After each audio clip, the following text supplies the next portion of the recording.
Right, good evening all. Welcome to the Parish Council meeting. Please note this is a Parish Council meeting, not a Parish Council meeting. Well, it's a Parish Council meeting held in public.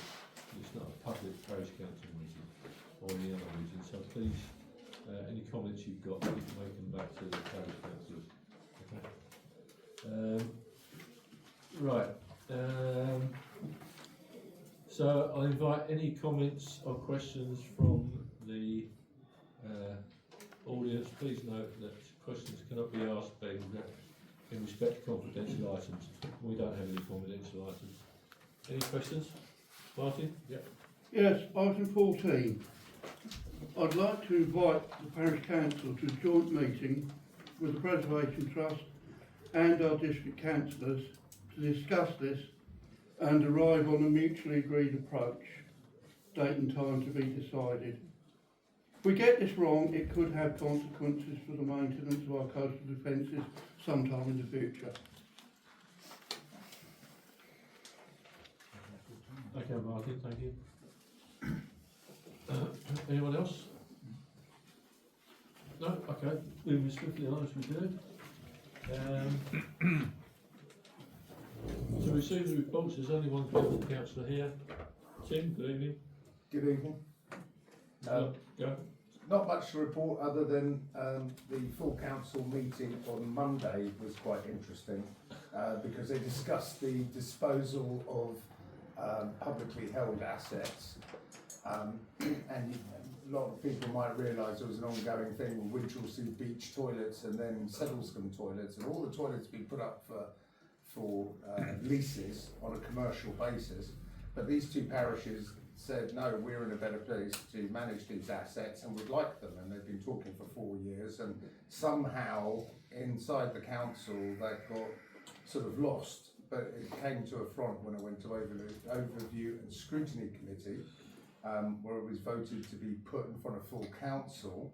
And I'm really delighted to say that everybody voted for those parishes to get the assets that they wanted, which was really good. And then the colonnade shopkeepers as well, they got to have first dibs on their leases because they were just going to be thrown out and have to suddenly pay 4 times what they were paying before. So that's the big brouhaha that was there this week, or last week I should say. That was pretty exciting, but it also bodes for the future a bit, because obviously we've got our own disposal of asset issue. It's the reverse, I suspect, that we don't want it, but you know, but it's good that they've been called to account on this, and they're not letting officers sort of just run roughshod over local communities. So that's really, I know nothing about potholes or highways, so I can't say about that. Okay, Tim, thank you. Where's the colonnade? In Bexhill, it's a bunch of shops out on the seafront, independent, small businesses being built up over time, you know. Did anybody actually watch the scrutiny committee? Yeah, so did I. So we did watch Scrutiny it. was good, yeah. It was good, and yes, I agree with you. Ours is in reverse, but we'll come to that on item 14. But it's going to help us, and I think as a result there's been some shifts around of power and people moving in and out of cabinet. Okay, thank you. To record any apologies for absence. Councillor Meyer. Okay, and he's on holidays anyway. Right, code of conduct and disclosure of interest, receiving a disclosure of members of personal prejudicial interest in matters of the agenda. Members are reminded to repeat their declaration immediately prior to the commencement of the item in question, and B, complete the declaration of interest for any interests. Right, I've got interest on number 11. Okay, yeah.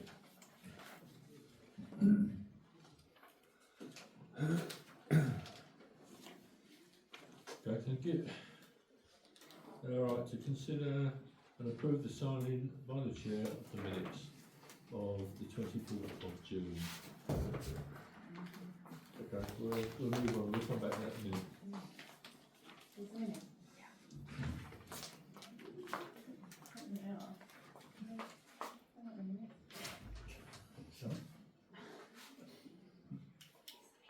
That's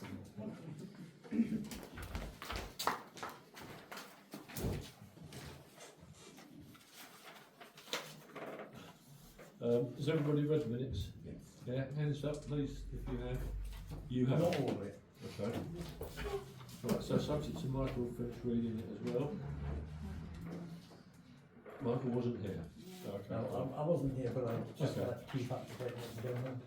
Okay, right. Chairman's report. That's me. I've only got two things really. First thing is that there's a good move towards seeing the CCTV back, hopefully. And are you talking about that later or not? It's not really on the agenda to discuss, we haven't got. Okay. Yeah, but I can mention it. Yeah, you probably wouldn't mind, yeah, just keep everybody appraised of what's going on. Second thing, benches are looking good. Comments from the users that I've spoken to have been encouraging, and the memorial plates on the St Peter's Church bench are currently being dealt with as they cannot be read properly, so they don't come up very clean. I have tried. I didn't try very hard in case I removed something that was needs to be read properly. So they've gone back to the clerk is going to see if she can get them clean professionally, or if not, we'll get some new ones to put back on there. The bench at the circle is situated, this is for information really, the bench for the circle is situated on private land, as is the concrete block. Alright, it's not on public highways, it's there by courtesy of the owner of the warpath. We have a letter to that effect to say that we can use it there as well. There were a few comments with regards, we'd like the tree back, and that the tree's been cut down. The owners don't like that. Yeah, so that's really it. I've not got. There's been a great deal of work, from my point of view, on the expression of interest. But we'll come to that on 14 when we get around to that matter. So there's no more from the chairman's report. Has anybody got anything I missed? No? Okay. All right, financial matters. To receive a list of items paid to date in May, June, and a list of items for payment in July, updated July payments. I'll give it out at the beginning of the meeting. You've got them? Yeah? Right, some other bits and pieces in here. To agree the transfer of 40,000 from NatWest account into the Redwood savings account. The Redwood current account is paying 3.69, NatWest is paying 1.05. So the council, in looking after residents' money, are actually making money for the council for the residents, okay? To agree, transfer 25k from NatWest account into Unity Trust. Again, Unity savings interest is 2.25. After transfers, the NatWest account will have approximately 7,215. Redwood would have 77,704. Unity savings will have 72,352. We need to agree to transfer 5k from Unity Trust savings account into the Unity Trust current account. This is where we pay the bills out of Unity Trust, but we have to have the savings account on that side as well, okay? To receive the receipts and payments report, have you seen them? Yeah, everybody seen them? Yes. Good. To approve the May and June reconciliation. Yeah, seen that, okay.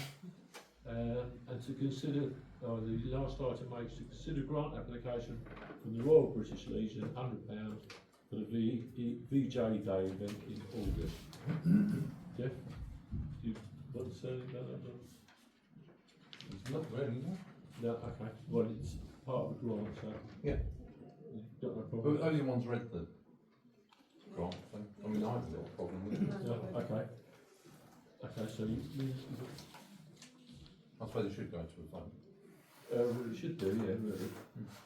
Right, so all in favour of the BJV?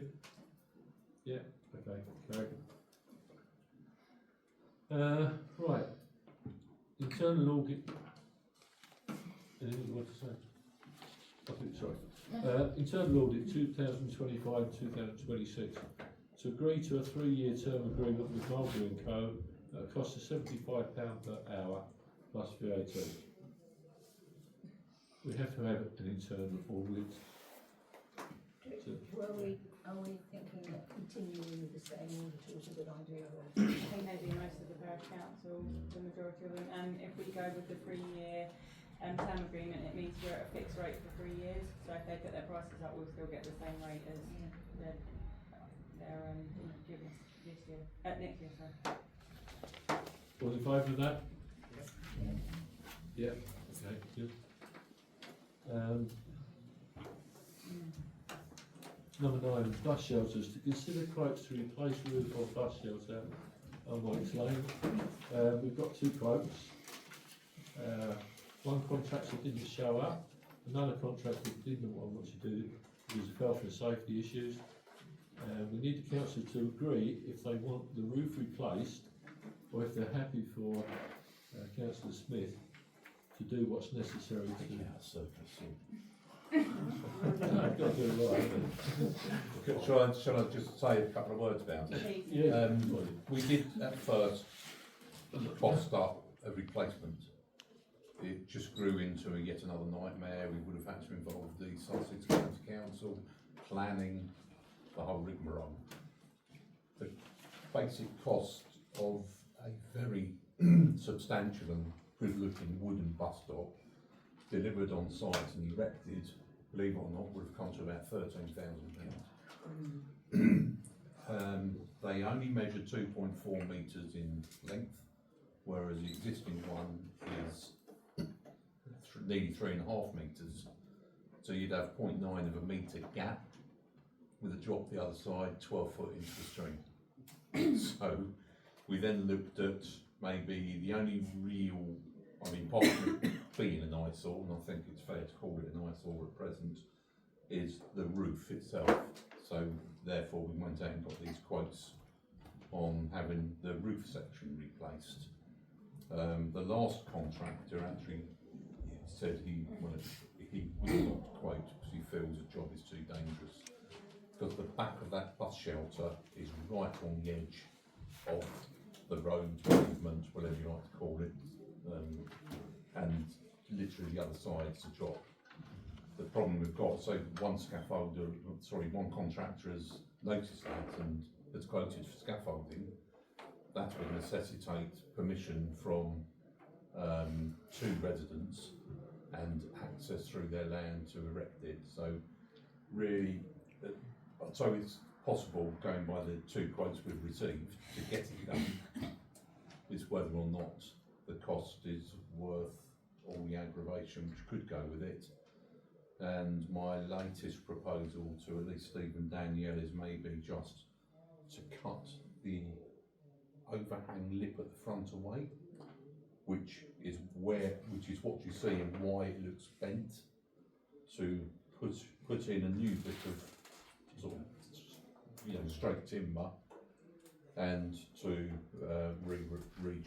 go over the top of the existing felt with sort of felt tiles or something which is attractive, and do the rest of the bus stop up. Okay, so what do you want to do? Do you want to go with the quotes, or do you want to go and see what Jeff can do with in terms of fixing it? Personally, everything sort of met Jeff there by mistake. Anything Yes. that back is not a good idea anyway. No.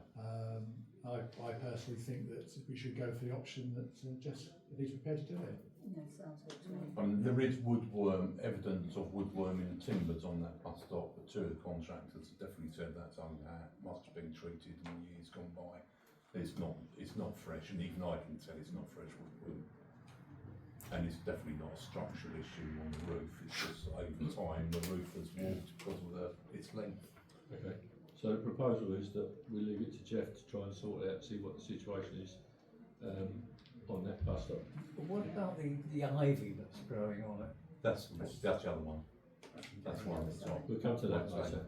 That's the Oh, other side. The reason that they cut this front section away, there's another reason for that. The roof height is below, is literally 6'2", which is now non-standard. It's got to be 6'6", or whatever the metric equivalent is. And that cutting that front, the front bit off would accommodate that. So can I have a show of hands that we leave it to Jeff? Okay. I'm not guaranteeing it will look Okay. 100% straight. It will look better. Okay. Yeah, please. Okay, number 10, footpath 32 into 30 and 34, to consider quotes to rectify issues surrounding footpaths 32 and 34.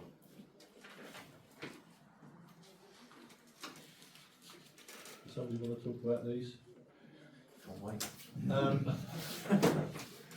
I think all residents know the two footpaths in question. The footpaths are the ones from Waits Lane up to Woodland Way, then the Woodland Way into the woods.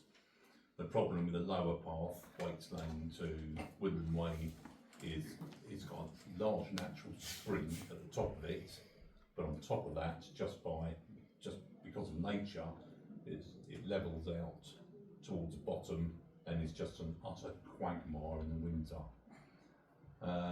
The top path has, the main problem with it is mud over the years, which is washed down from the woods. I know that about 5 years ago that top path was actually scraped clean, and it's lasted 5 years with absolutely zero maintenance and more mud getting on top of it. But the paths themselves have been adopted by the previous parish councils, so they are sort of our responsibility. Normally, I don't know what they're really truly called, the rights of way people. well, yes. They would normally help maintain the paths, but they've no manpower and they've no money, so it really is down to us. The top path is definitely a health and safety aspect to it, and to a certain extent the lower path is as well in the winter. So we've had contractors to quote for basically clearing the top path completely of all the built up mud on the steps and the flat, to compact type 1 sort of MOD stuff and then re-shingled.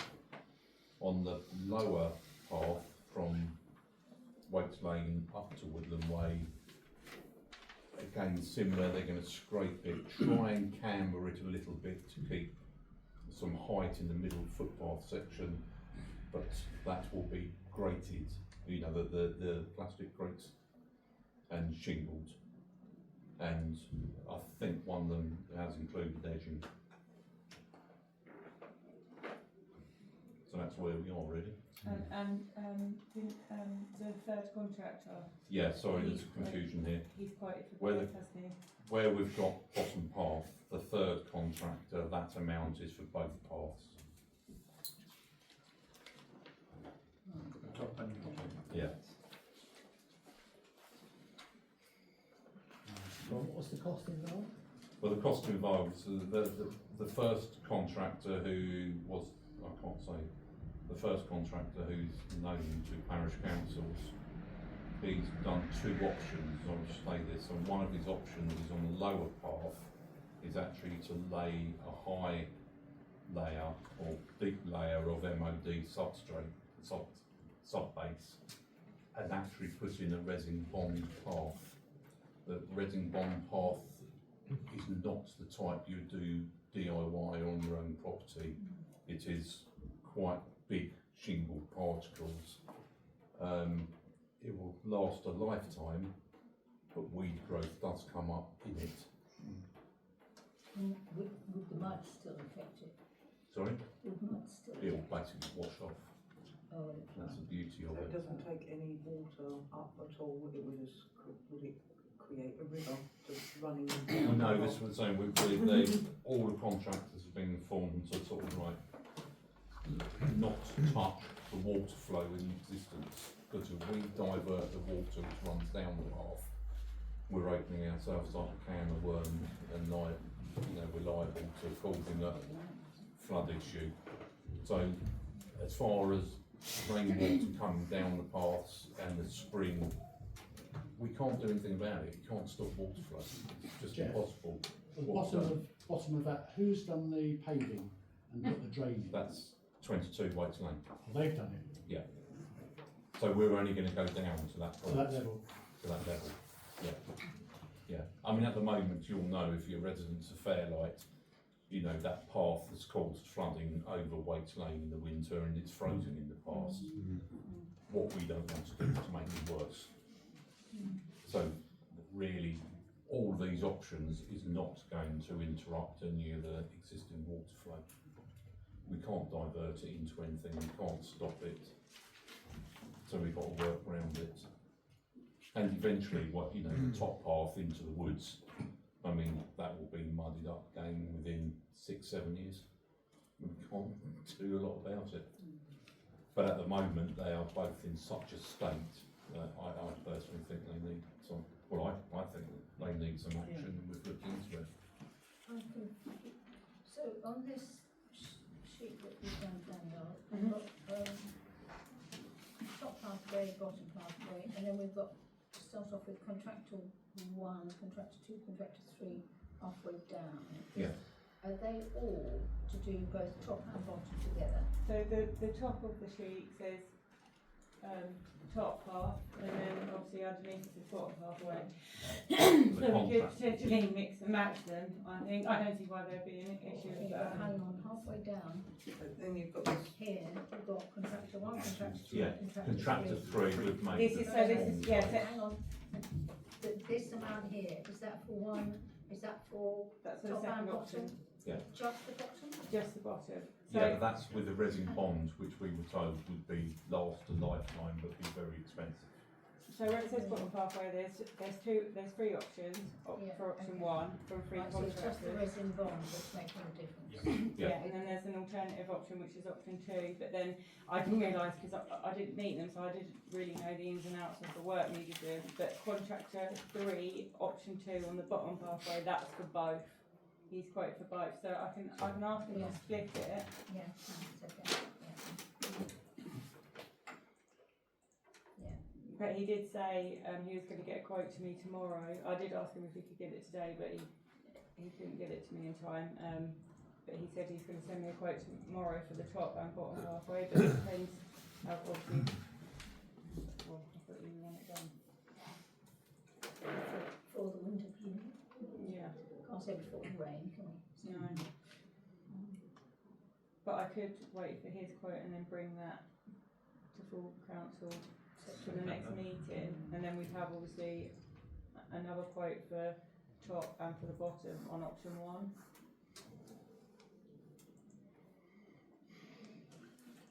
Cool. What are you thinking, Jeff? Just trying to do the maths. So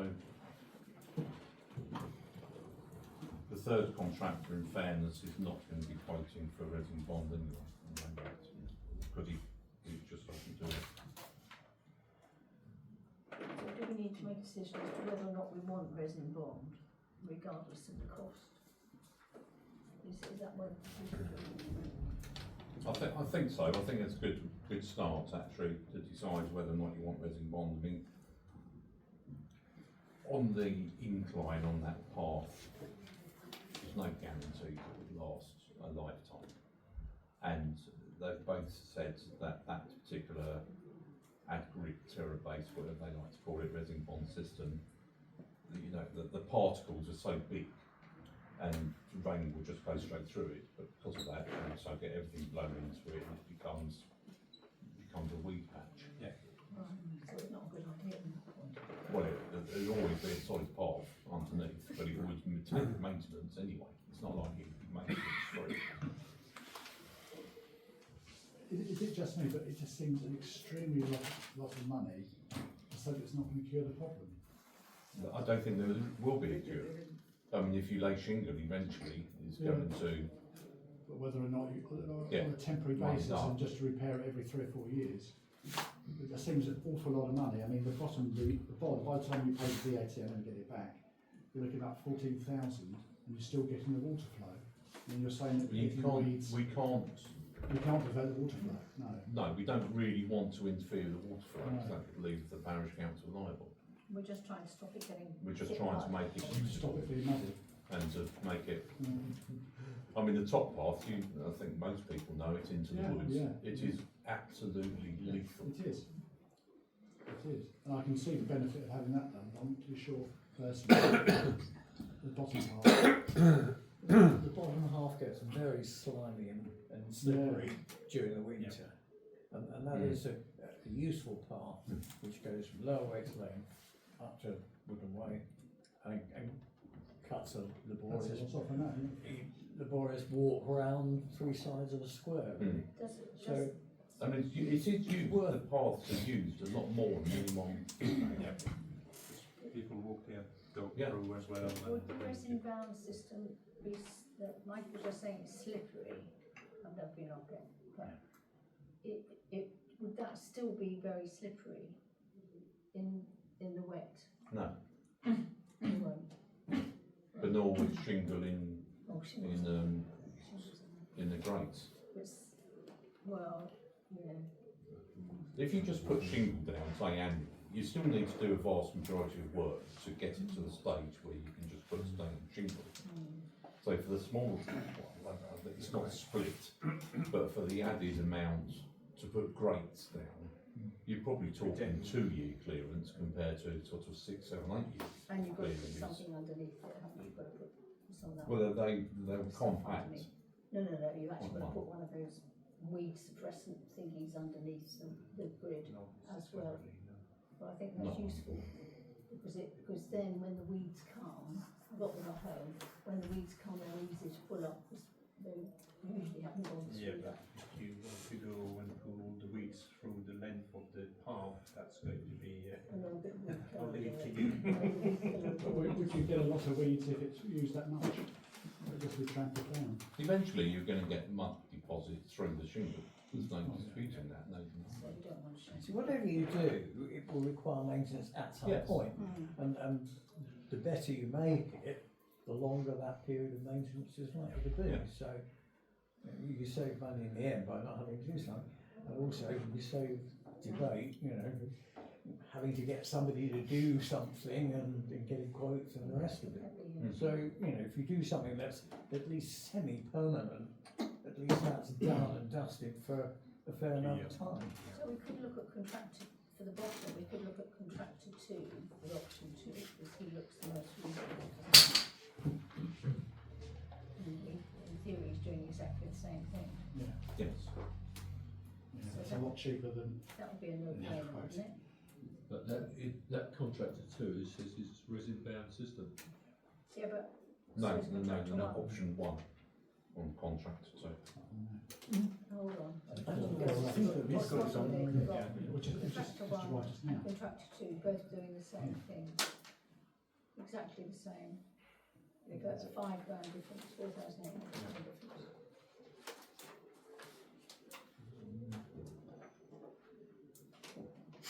Yeah, contractor 1 and contractor 2 and option 1. They're exactly the same. Option So it's not the 2, components. option 2, contractor 1, contractor 2, option 2, here. Steve, They're all the Steve. same. Steve? Yeah. Yeah. Right, £4,800 difference.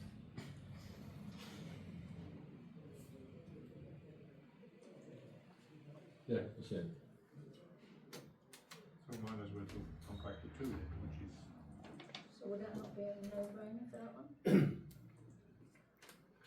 I mean, my personal feeling is, you know, I'm not going to deny it. There is problems either way. Contractor, the option 1 is not going to last forever. But the big difference between that and option 2 costs. Or not, And option 2 costs well, is going to probably be maintenance within a couple of years anyway. excuse me, if you look at contractor 1, option 1. Yeah. And contractor 2, option 2.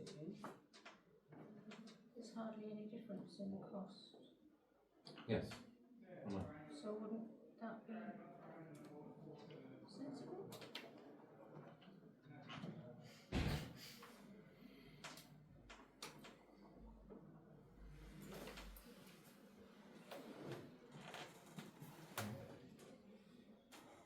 Yeah.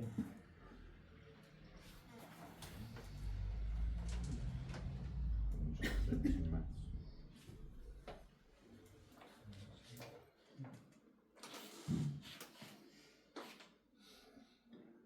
I could ask the contractors if they can offer any cheaper option.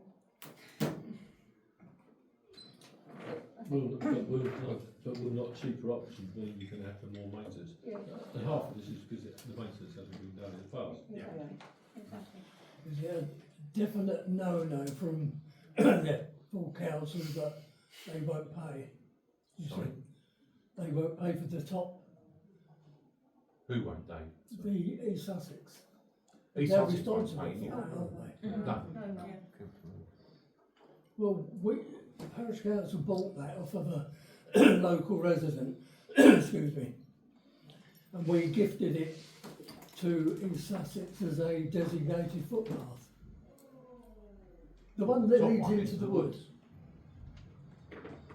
Look, Where's with the this steps from? in it. Is this from Woodland Way? Yeah, that leads into the wood. The steps, one with steps. Yeah, the one with the steps. An elderly lady, she's now dead.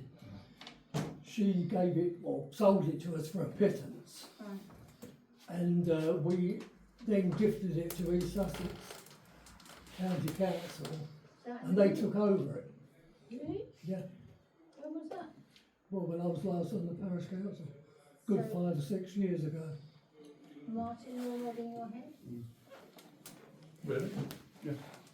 I was always told it was Fairlight Parish Council's fault. Right, we need to When I was on. right, we need to contact East Sussex Need County to find, Council. verify that. They actually laid a rough gravel path up to the concrete steps, Yeah. but that's all now overgrown. Yes.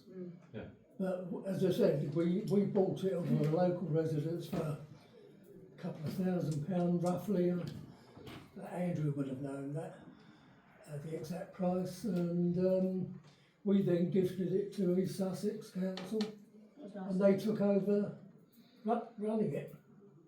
So Andrew was, They haven't Andrew, done That doesn't mean it's anything. going to get done. Yeah. was Andrew the chair at the time? Right, we need to contact East Sussex Yeah. County Was Andrew Council. the chair of the To find out. council at that time?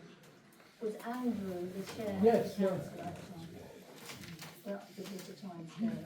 I'm not entirely sure that gifting is quite right. Do you want to do that? They may have taken over responsibility for Making maintenance, decisions until we have the. but I think the probably still Because, you know, a designated footpath still belongs to the landowner Still belongs to itself. the That landowner, doesn't yeah. belong to. It doesn't belong to belongs East to the heart. Sussex.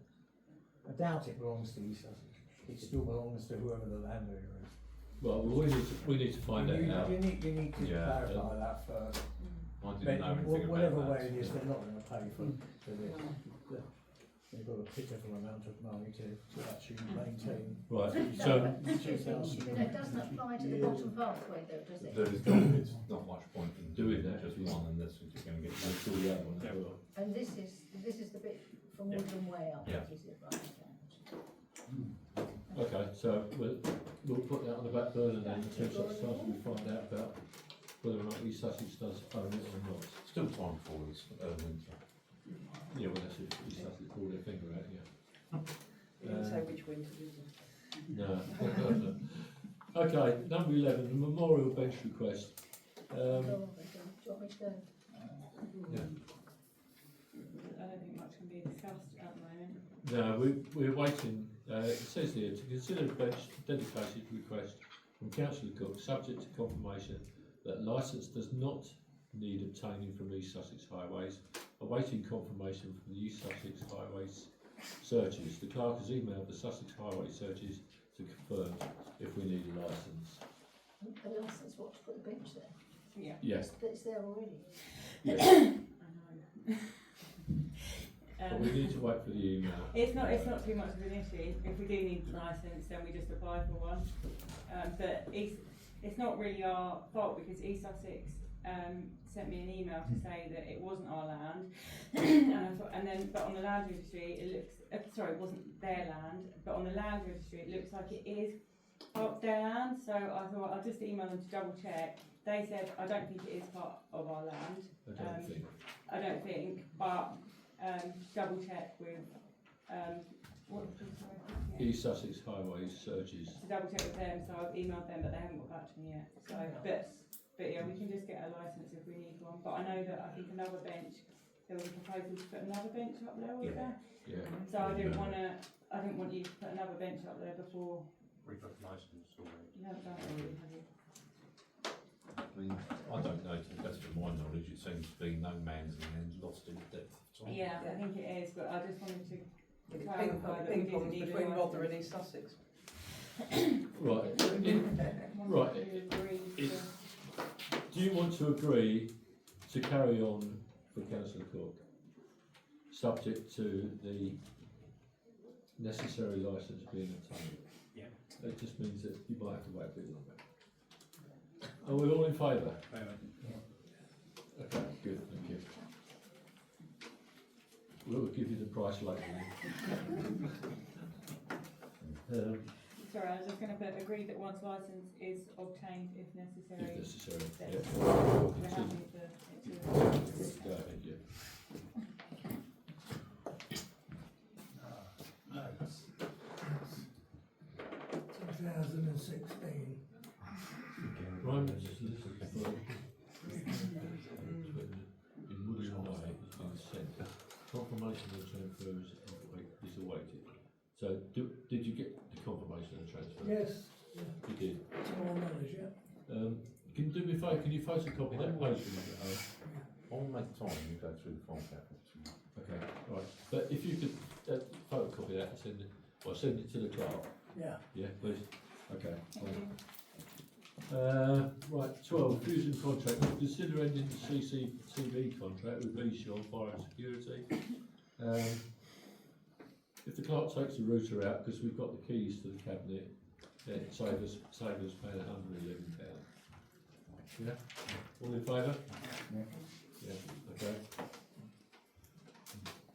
okay. 13, cold call signage. Okay, so there's 3 items on here. To consider replacing the 3 the no cold call metal signs in the village at the following locations: at the Village Hall, signs at Peter's Church, Wildflower Verge, top of Battery Hill, on the same pole at the main Fairlight sign and CCTV sign, Stream Lane on the same pole as the main Fairlight sign and CCTV sign. To note, no cold calling signs are available for residents to collect from the Fairlight Village Hall and Airbase. We have got a late correspondence. I'll read. Right, so this is item B on the first part of late correspondence. Agenda item: cold calling. Could I point out that cold calling, regardless of how many signs and notices you put up, is not illegal in the UK. In the interest of balances, I would ask the PC to make this known when dealing with requests from the public. There are many, including myself, who have had no problem with this activity. In fact, my own successful business was set up by this very method. There was another piece of late communication as well, which we didn't print out, and I'll read it out. Yeah? I'll read it now. You want it done later? Can you do it under late correspondence if it's not relevant to this item? Well, it is, because it says about the no code calling. Oh, I thought it was necessary. No, about what? No, that's the one there. Oh, sorry, no, yeah. All right, okay, thank you. 1, yes. It's the only one I've won all week. Right, so a quote: cold calling is an act of making uninvited visits to your home with the intention of selling goods or services. It is not illegal and does not require a licence. However, the law states and a trainer who ignores a resident's request to leave and not return commits a criminal offence under the provisions of the Digital Markets Competition and Consumers Act 2024. You can express your request not to receive visits from cold calling doorstep traders by taking part in our no-call calling sticker scheme, unquote. Okay, so if you put a call, no cold callers, no hawkers, wine vendors or anything else in your window, they've got to go away. But you can't physically stop them, it is not illegal. Okay? We have the necessary, so it begs the question, we need to ask the relevant people with regards to the metal signs that are on the poles. Yeah? So I've already spoken to the PCSO about the signs. They said that they don't do them anymore. They're not going to renew them. I've also asked them if Fairlight is a no cold calling sign. I emailed them a couple of weeks ago and then I chased them. I think it was either at the end of last week or the beginning of this week, but I haven't had anything back from them. So I don't know if it is an official no cold calling sign or not. okay, have you ordered the signs? Have you got them already? What, the no cold calling one? Yeah. No, it's on the agenda to be agreed if we want to The metal replace ones, them or the not. metal, oh The right. metal ones, yeah, so to consider replacing the three no cold call metal signs in the village. Okay, I think we need to wait for the information. I did do some reading up about this, and it's right, there is no such thing as anyone breaking the law if they go knocking on the door, unless they got a sticker. But I know this parish council registered an interest with East Sussex County Council on a big drive that East Sussex County Council done back in about 2017, and they're still doing the project, East Sussex County Council, where you can sort of, it all seems a bit woolly, you can register with them that you want to be a no cold calling area, but there is not a registry. They will supply you stickers, East Sussex County Council will still supply you stickers and information on how to set up a no cold calling area. It's still on their website, everything, all the information and application. And I know that a previous council, I can't remember how many years ago, but the initial drive was set up back in about 2016 and really got heavily promoted in 2017 onwards, when Fairlight joined it. Right. So it's all, the whole thing does seem a bit woolly. That yes, you can have a no cold calling area, but there's no legality behind it, unless you have a window, a sticker in your individual window on your private property. So the metal signs can't enforce anything anyway? No. And if you're saying that the metal signs only went in place in about 2017, I can't remember when the metal signs went up, but that's when, roughly when the Fairlight Parish Council sort of registered the scheme with East Sussex Council. so they haven't worn that well either.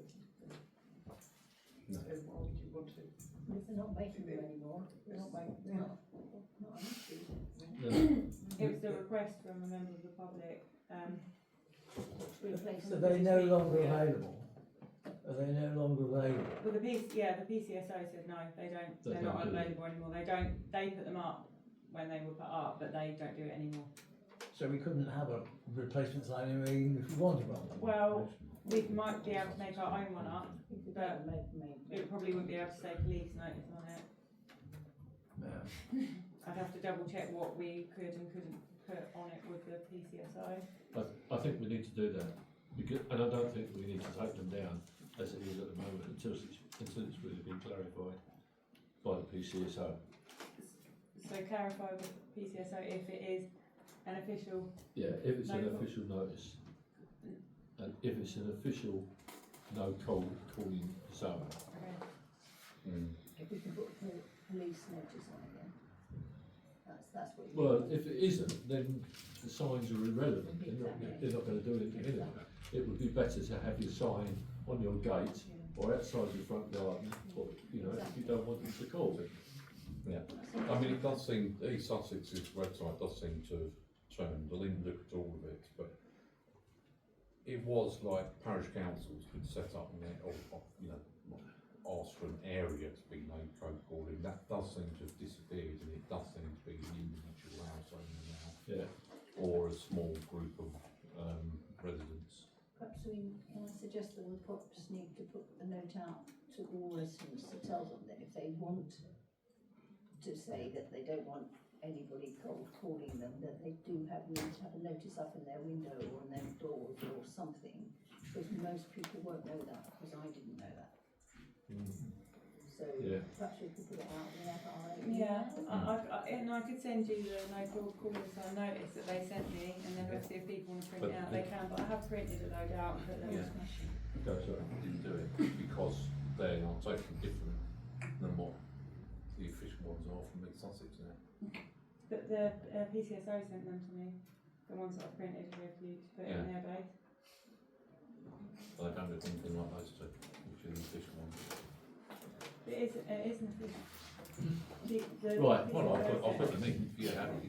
Yeah, but if you, well, we can print both of them, can't we? And then people can choose which ones they want to put up. Right, so we don't want to take the signs down, so we've heard from PCSO. We ain't going to take them down anyway, we were just looking at replacing them. Right, well, either way, we're still going to be waiting for the May I ask how much of a problem cold calling is? It seemed to go away with COVID, and it's never been a big problem, I would have thought. Just, you know, it's one judgery. Don't know, it depends. I think it depends where you live. I've had about 5 this year. Yeah, when's that?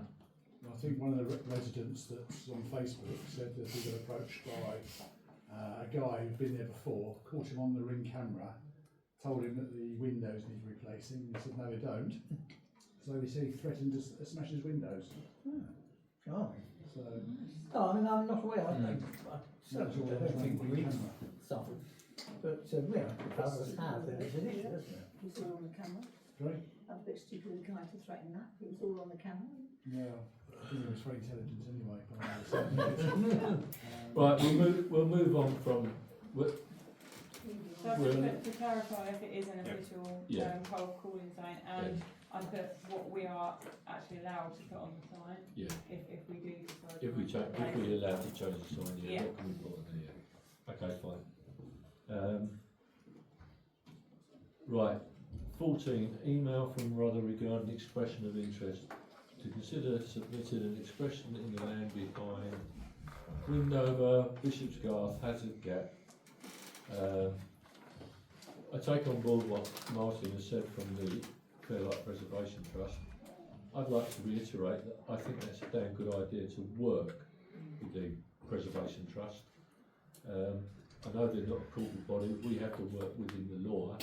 They don't, well, they do, but they can make a decision today and go out and do it tomorrow. We have to make a decision to put it on the agenda for 1 month. It gets discussed the next month. Then we might get around to do it. Well, we will get around to doing it. So there is a time difference between what we can do and what the Fairlight Preservation Trust can do. So from my point of view, I've spent an awful lot of time on this, along with Martin, who's been of great assistance, I have to say, from the Fairlight Preservation Trust point of view, clearly pointing out lots of points that are may cause problems. Andrew's done the same. Tim has also mentioned 1 or 2 other things. The thing that bugs me is the amount of aggravation that Rother are getting with regards to these public toilets. They seem to have taken this guy, Will Wright, and somebody correct me if I'm wrong, who is a consultant and works under Stuart Callahan, who is the estate's manager, and he's been tasked with getting rid of land that belongs to Rother that they don't really want. Just to enlighten the council, the land that we're talking about is right up on the east side of the hill. There is a plot of land. Now, these 2 people, neither of these 2 people have been up there to my knowledge. When I first spoke to Will Wright about this, a very nice chap, but unfortunately he turned around and said, I don't even know if Rother own them. So they've not looked into it with the land registry.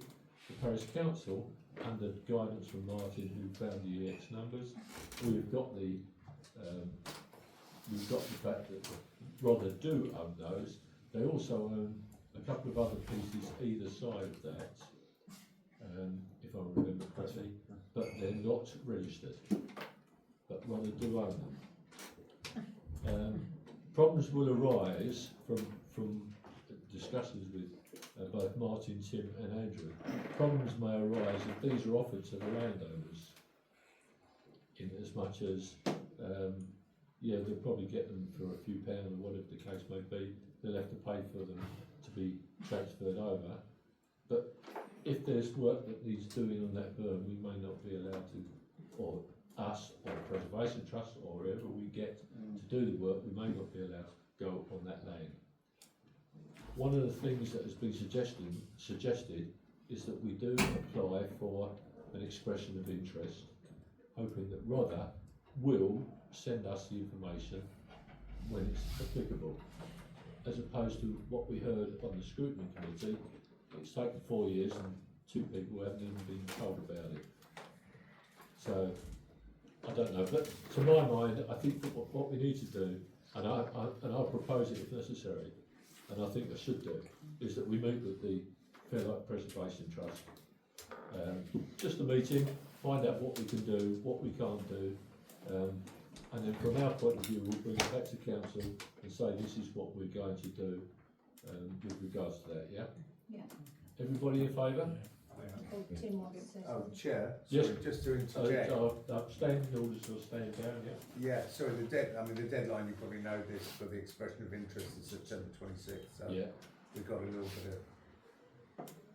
of leeway. yeah, okay. When's our next September meeting?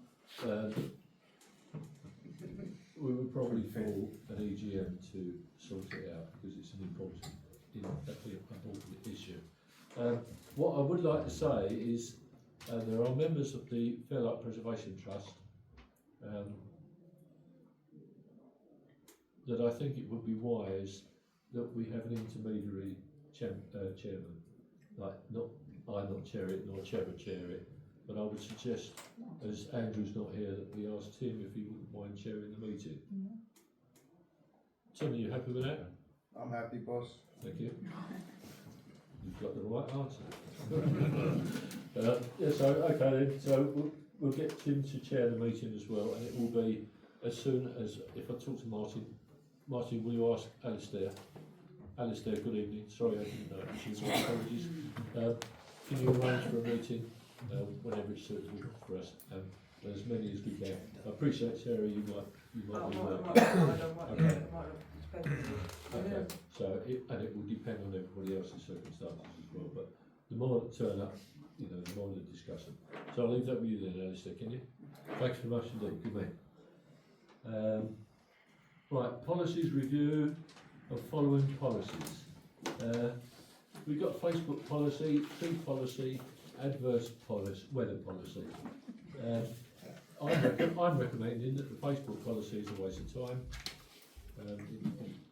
We don't have a Facebook page anymore, it's not being released to us, so we're posting the stuff on the necessary bits and pieces. We'll use the FRA as necessary as well, thank you. Adverse weather policy. Yeah, everybody agree that we get rid of the, hands up please, Facebook policy, thank you. And we need the tree policy. Yeah, We'll do that but for we you. just need to agree that it's been reviewed. Yeah. Everyone's reviewed it. Has everybody read the tree policy? Yeah. Yes, agree that it's carried on? Yeah. All hands up please, thank you. And the adverse weather policy that's up for scrapping as well. Because Places that we've only got one employee. they work from home. Pointless. All in favour of scrapping that policy? Yeah, thank you.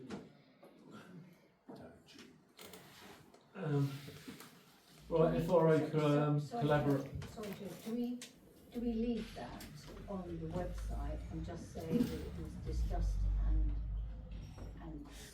scratched as of today? we take it off. Just take it off totally. So Yeah. if someone comes and says, why haven't you got one? No, the policy will stay in the database, but it just won't be on the website. So the policy is still there and it's dated, but we've said that we can scrap it, therefore we'll just take it off the website. So on the database, will we date the fact today we are deciding it's to be scrapped? Well, yeah, it'll be in the minutes. Well, I think it should be on the database as well, because normally it says date is done and date reviewed, doesn't it? So we Well, it put should date say reviewed date review, but Yeah, you'll so find that date 99% of them and don't. scrapped. Yeah, well, I think that's, we're trying to do things proper. I'm happy for it to go on the web, happy for it to be written on the policies, we've scrapped them. Yeah, that's fine. Yeah, okay. That's my experience, is you write them on the bottom of the policy, Yeah, exactly. when you've done it. Reviewed as of today. That was what was noticeable about all the policies that were on the website, is that they were all out of date. Exactly. Okay, yeah, okay. All in favour of that? Yeah, okay, so we'll write scrap the date on the bottom of the policies. I'm taking it off the website. Okay. Right, 16, FRA collaboration. Discuss any future projects the FPC may wish to undertake and consider collaborating with the FRA on said projects. Well, at the moment there are no projects, but we'll keep in touch with the chairman of the FRA. All in favour? Okay. Use of Woodfield. To agree the use of Woodfield for a private party with Bouncy Castle. Look forward to that. On the 16th of August. The insurance has been received from a member of the public. Okay? Do we need to agree that? Yes, please. Yeah, we need to agree that that's okay to use? Yeah. Are we Fine. invited, that's what I'm saying, are we invited to use the bouncy castle? Sorry? Are we invited to use the bouncy? You are in. And I'll take the camera and I will video it. And it'll be on a big screen. Thank you. Sorry. Enough joviality. Right, reports from councillors. Update from Councillor Smith on highway safety visit. Go, Jeff. I'm just glad John Paul. No, bless him. Right, we, that's myself and Sarah, eventually met with the road safety team with Carl Maynard. So I'll just read out the reports that council has received. A meeting with East Sussex County Council road safety team was held on site in Fairlight on the 3rd of July 2025. Present were Joe Reed, Kelly Burr from the road safety team, myself, Councillor Sarah Whiteman and Councillor Carl Maynard. Discussions were mainly held around the issue that the team could possibly help us with, as opposed to problems outside their remit of jurisdiction. Therefore, general issues such as parking problems, speeding, road conditions weren't particularly heavily discussed, but were highlighted in discussions where appropriate. It's quite important to remember that the road safety team work to stringent government, department and transport rules and guidelines. Therefore, there are numerous ideas and wishes that the parish council and locals may have, which seem perfectly logical to us but cannot be implemented by the road safety team because of government rulings. A simple example would be increasing the size of a road sign. Now, you might think the small 30-mile-an-hour ones could be twice the size, but there are rules and regulations laid down by the Department of Transport which state what size for what road conditions at what speed, etc., etc. Unfortunately, many of these rulings affect the wishes of Fairlight overall. Mainly, this is due to the road sizing here and categorisation, i.e. Fairlight Road is a C-class road, not an A-class road. The national speed limit allowances and the fact that this is an unlit area.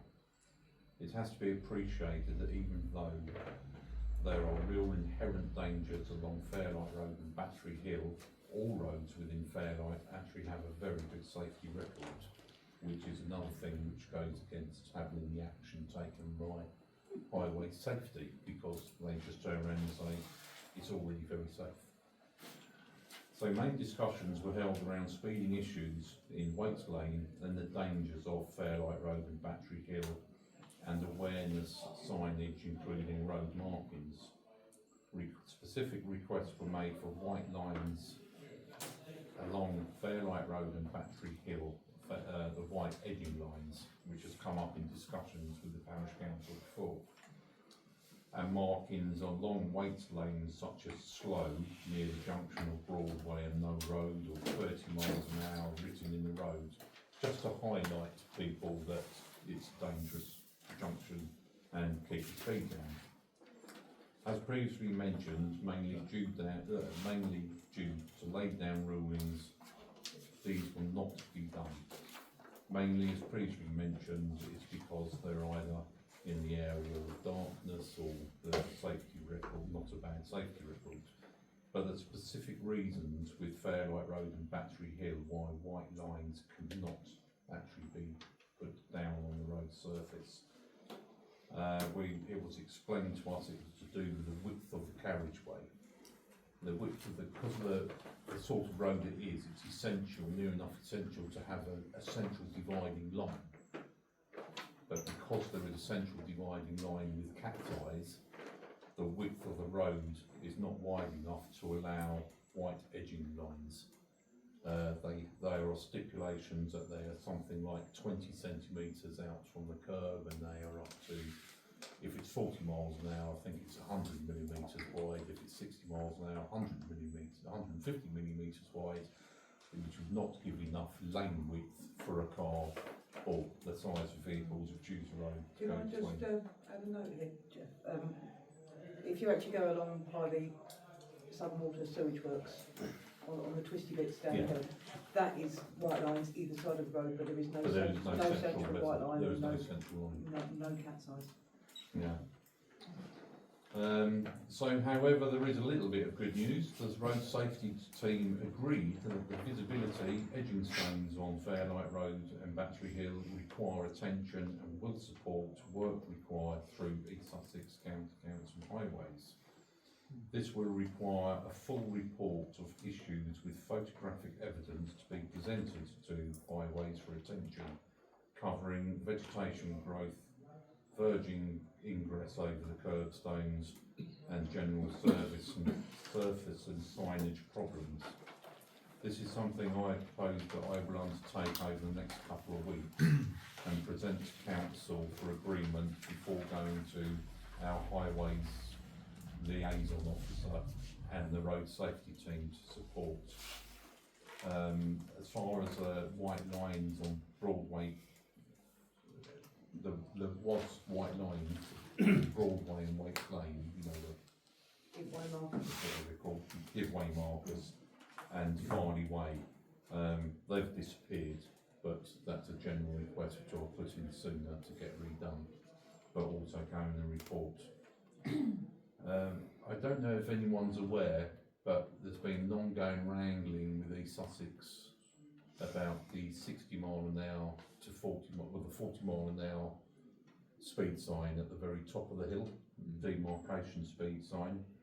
It was agreed on the last visit with the safety team 2 odd years ago that that will be addressed. They now say it's imminently going to be addressed, and we are actually going to get some sort of welcome to Fairlight barriers up there. You know, the sort of White. yeah, you see the nice ones. We can't have those. We can't have That's those not because high enough. of the width of the verge, but they are going to do a sort of village demarcation and increase the signage there to which they at least claim, if not state, that people drive more safely then because they think they're entering the village.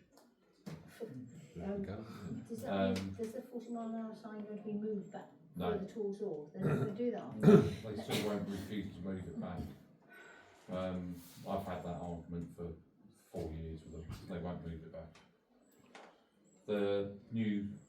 There's going to be temporary speeds. What exactly are they, Daniel? The Corex signs? They're just one of them. Slow down or? Yeah, like speed kills, that kind of Yeah, I think so there's we've four got- different ones, I can't remember. We've got 4 Corex signs which are I on think we've order, got- they should be I coming. think there's 2 of each, we've got 8 coming. 8 coming. I think there's 8, Oh, yeah. there's 2 Oh, of brilliant. each, 8. yeah. Which can be put up in certain areas or on private property, around Waits Lane, Fairlight, well not so much Fairlight Road obviously, but maybe Battery Hill towards the lower end of Battery Hill. These are these signs you might have heard about, which you can leave in one place and then actually move them. Then they have got a good record of actually working, believe it or not. Drivers. Yeah, like drive carefully, 30 miles an hour, kill your speed, those sorts of signs. So what did you say, Daniel? 4 different types and 2 of each? Yeah. Yeah. And they should be with us as soon as possible and we can erect them when we just got to let the safety team know where they're going. Didn't I? Huh? I ordered them about 2 months ago. Yeah. I think we missed it. So I haven't got anything else to say, then I will be compiling a pretty huge dossier.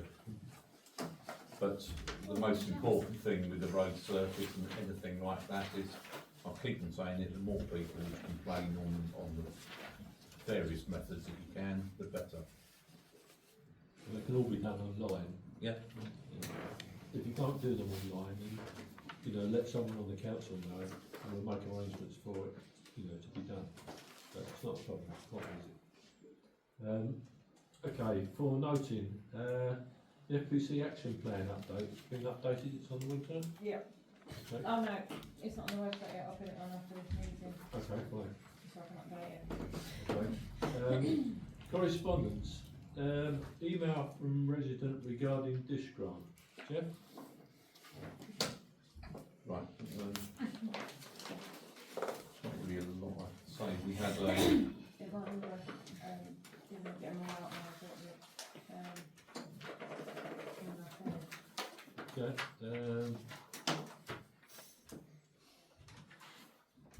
Okay, I haven't got it. I can read out the letter. Can you read out the email? Yes. Yeah, okay, fine, thank you. Yeah, so it's an email from a resident. There's another reason, this is a bit, I'm a bit lost about. There's another reason why I asked the question, was this information available to the grants panel? I don't actually, there must have been previous communications. It was that the last meeting. sentence is, oh right, so we had one It from was a resident last meeting, Yeah, this the is a follow-on. freedom of information, request, do you remember? They were- Yeah. So this is a yeah. follow-on. Okay, this is a follow-on letter from one last month where they requested what information we received from the church to do with their application. Yeah. And I think we're right in saying we're not at liberty to give you. No, I sent it to them. Oh, you sent it to Yeah, them, right. it was just Okay. Didn't know that. the accounts that you've got, that the grants come with. Okay. And I checked with the church, they were happy for me to send it Right, there. okay, so, sorry, the email reads, there was another reason why I asked the question, was this information available to the grants panel? Because in the conditions set by the council, it asks, can this grant be sorted by other means or words to that effect? The grant for the church was to maintain the graveyard. Now I assume that is mainly grass cutting. So did the panel ask the church if they'd asked for volunteers from the congregation, or 1 or 2, or maybe even 3 people from the congregation to cut the grass? In a retirement village, I would have thought that would have been the sensible option. I would agree that the number of grants applied for has grown considerably since my time on the parish council. We would possibly have got 3 or 4 from memory, from the play school, the scouts, Activate and the church. So I can understand that conditions stroke rules are now needed to deal with these requests. But if you're going to have rules, they need to be kept to. And I have found on my many years of dealing with various organisations and members of committees tend to fudge the rules rather than stick to them. So my last request is that the council revisit the subject of the grant dish and base their decision on, is it an asset to the community and does it serve a useful purpose? In fact, it may be useful for some of your councillors to actually to visit Dish to see for themselves if there is a community spirit.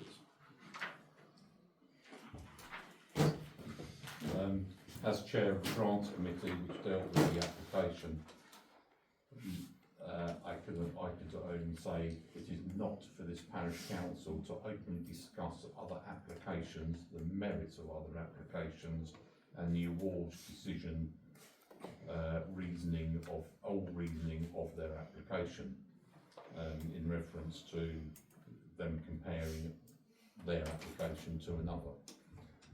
Comparisons of one application against another is not part of the grants process, and assumptions should not be made by other parties. Each applicant was assessed against application criteria and award or non-award based on individual merit, eligibility and decision criteria laid down in the policy in effect at the time. The reason and answers to questions regarding the non-award Dish was passed to its umbrella body who it was relinquished to, where clear reasons and answers to questions were given as to why the award was not granted. This has not been questioned by that body, nor by the Dish Committee itself. On that point, I can only suggest if the correspondent wishes for more clarification, they approach it either, request it either from the FRA or Dish itself. It is not something that can be discussed in public by the parish council due to sensitive information, predominantly financial.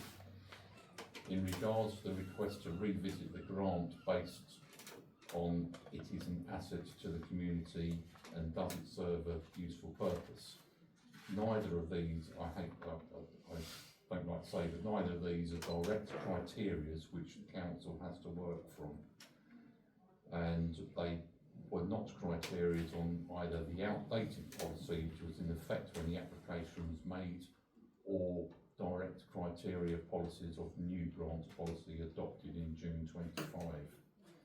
So it would not be possible to revisit the application based on these perceptions.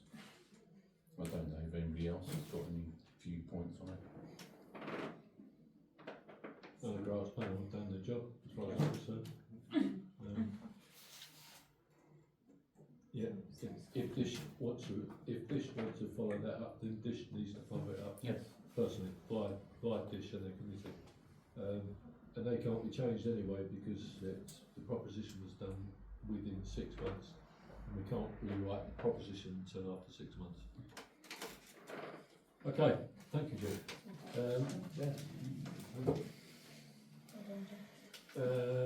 Right, late correspondence. One of the parts of this correspondence we've already dealt with the cold calling. It reads, could you tell me if PC is still intending to have meetings videoed and uploaded on YouTube? If this is no longer the case, could you explain why the change in policy? Bearing in mind this is one of the major issues that caused the dementia of the previous PC. This service is greatly appreciated by many residents, and there is a growing concern that this could no longer be available. It is available. The meeting is recorded on the clerk's phone. That's to aid minutes. It will always be videoed so long as we have the people in the village that are willing to do that. Any resident can video, can record, upload. They cannot disrupt the meeting. They're not allowed to do that. But they are allowed to make video recordings and upload it to YouTube. I spoke to the person required that's doing the video tonight, and as far as he's concerned, he will continue to do it as long as he can. And if we look at the policy actually states that meetings are recorded by the clerk. Policy says the council may photograph, film or record meetings. We may, but while there are other people that wish to do it, to my mind, that means that video that's being done by a member of the audience is not going to cut it replace anything within it. If the parish council go and do it, it could be seen that if it suddenly jumps, that might be YouTube's fault, it's not our fault. It's always going to be under scrutiny. So as far as I'm concerned, it makes sense that a member of the audience actually does the video recording and upload it. I don't have a problem with that. And I'm very grateful that they do. So am I, thank you. That was the last part of that.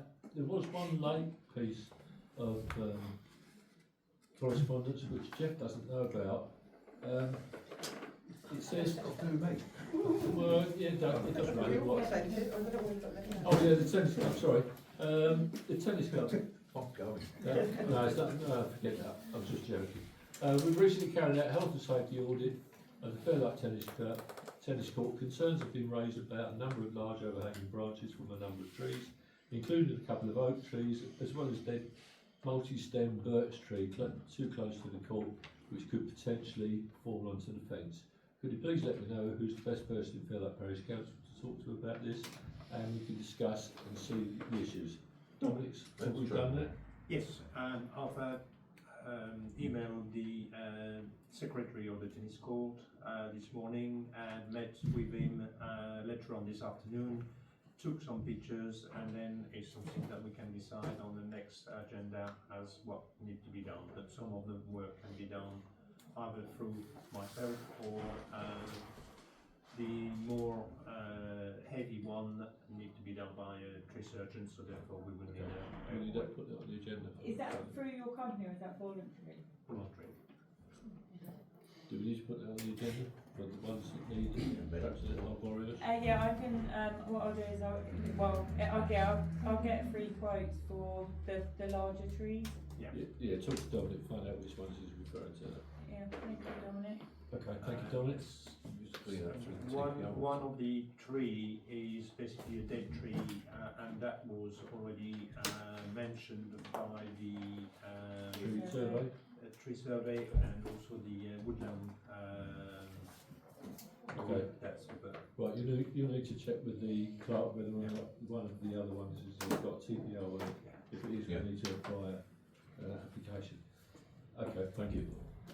Right, the other one is, good afternoon.